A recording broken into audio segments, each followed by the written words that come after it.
अस्सलाम वालेकुम फ्रेंड्स, कैसे हैं आप सब लोग। उम्मीद करती हूँ आप लोग खैरियत से होंगे। नाज़रीन, आज जो मैं आपके लिए टॉपिक लेकर आई हूँ ये मरकरी एंड राहु की कॉम्बिनेशन से रिलेटेड है। और ये एक ऐसा कॉम्बिनेशन है मरकरी एंड राहु जो कि बहुत हाई इंटेलिजेंस और शार्प माइंड का जो है वो कारक समझा गया है। यानी कि जो मरकरी है it is also about your intellect, and Rahu और मरकरी जो है वो आपस में क्लोज फ्रेंड्स हैं।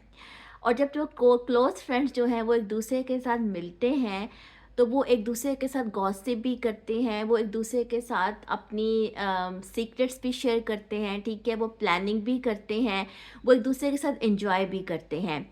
तो मरकरी एंड राहु की जो कॉम्बिनेशन है वो एक बहुत ही शार्प माइंड जो है एक शार्प माइंड की तरफ जो है वो लेकर जाती है।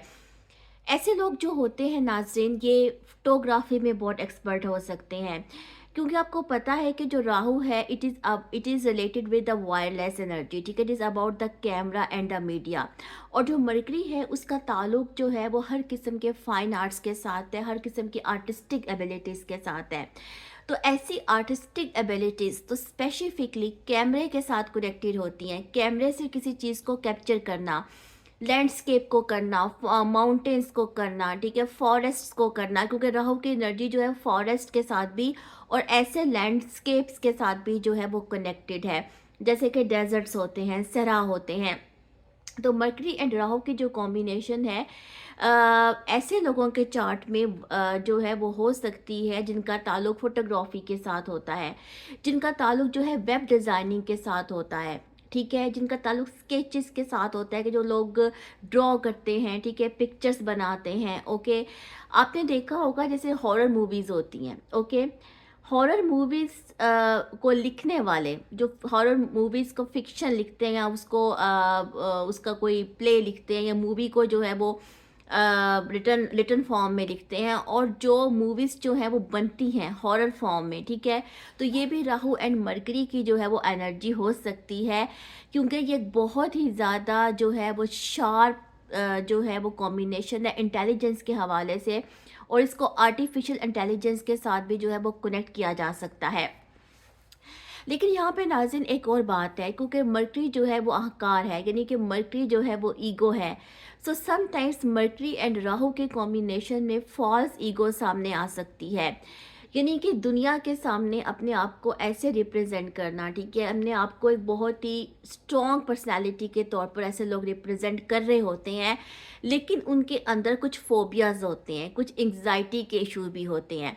क्योंकि नाज़रीन मरकरी और राहु दोनों हैं वाटर फैक्टर के अंदर आते हैं, ठीक है, राहु भी जो है वो वाट फैक्टर है और मरकरी भी जो है वाट फैक्टर है। अब मरकरी जो है चूंकि वो किसी दूसरे ग्रह का इन्फ्लुएंस भी लेता है, तो जब राहु के साथ आएगा तो यहाँ पे डबल जो है वाट फोर्स जो है वो सामने आती है। अब ये जो वाट फोर्स होती है ये बेसिकली बहुत प्रोग्रेसिव होती है, इंसान को आगे की तरफ लेकर जाती है, फ्यूचर पर्सपेक्ट्स की तरफ लेकर जाती है। लेकिन इसके साथ कुछ नर्वस डिसऑर्डर्स भी होते हैं, ठीक है, इसके साथ नर्वस एनर्जी होती है, रेस्टलेसनेस एनर्जी होती है, कुछ फोबिया, कुछ फियर, कुछ इस किस्म की जो साइकोलॉजिकल इश्यूज होते हैं ना, वो भी सामने आ सकते हैं, जो वाट फोर्स होती है, ठीक है।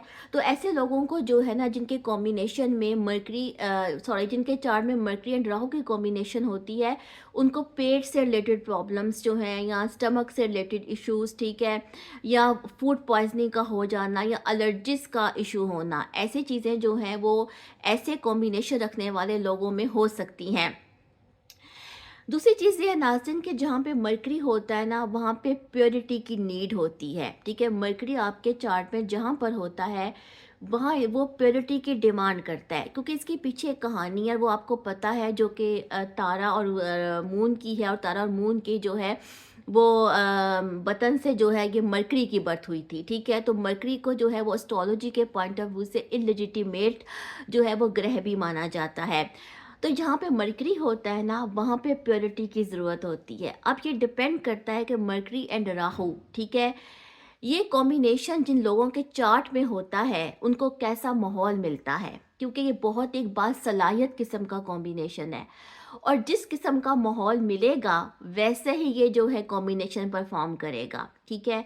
क्योंकि अगर इनको माहौल ऐसा मिलता है, ओके, तो सम टाइम ये जो कॉम्बिनेशन है ना, ये स्कैमिंग की तरफ भी जा सकता है। स्कैमर्स जो होते हैं, ठीक है, या जो लोग साइबर क्राइम से कनेक्टेड होते हैं, आपको पता है किसी आम इंसान का काम नहीं होता। हैकर्स जो होते हैं, स्कैमर्स जो होते हैं, ये कोई आम किसी आम बंदे का ये काम नहीं है, बहुत शार्प माइंड इसके लिए चाहिए। तो डिपेंड करता है कि क्या माहौल है, ठीक है। पूरे चार्ट को आप स्टडी करेंगे, उसके मुताबिक आप ये फैसला करेंगे मरकरी एंड राहु की कॉम्बिनेशन किस तरह से काम करेगी, according to the nakshatras, according to the science and according to the whole horoscope. इसके अलावा नाज़रीन, जो राहु है, चूंकि उसका ताल्लुक सैटेलाइट एनर्जी के साथ भी है, उसको जो है out of time and out of space कहा गया है, उसकी कोई बाउंड्रीज नहीं है। सेम मरकरी को भी जो है वो एजलेस ग्रह माना जाता है, ठीक है, और मरकरी की भी कोई एज नहीं है। इवन के मरकरी का ताल्लुक भी इमॉर्टल के साथ, इमॉर्टैलिटी के साथ लिया जाता है। और जो हिडन नॉलेज है, जो ऑकल्ट्स है, उसके साथ भी मरकरी का, मैजिक के साथ भी इसका ताल्लुक है। नाज़रीन, मैं समझती हूँ कि राहु एंड मरकरी का कॉम्बिनेशन जो है वो फॉरेन सेटलमेंट्स में भी देखा जा सकता है, ठीक है, क्योंकि इसके साथ जो है वो आउट ऑफ बाउंड्रीज जाने की भी जो है वो सलाहियत मौजूद है। तो हो सकता है कि इसको आप यहाँ भी कंसिडर कर सकते हैं फॉरेन सेटलमेंट्स के तौर पे, क्योंकि ये एजलेस एनर्जी है जो मरकरी की है, और जो राहु है उसकी भी जो है वो आउट ऑफ बाउंड्री है। तो नाज़रीन, ये मेरी एक रिसर्च थी जो मैंने आपके साथ शेयर की मरकरी एंड राहु के कॉम्बिनेशन से रिलेटेड। उम्मीद करती हूँ कि आपने से कुछ लर्न किया होगा। इंशाल्लाह किसी और टॉपिक के साथ आती हूँ, तब तक के लिए अल्लाह हाफिज़।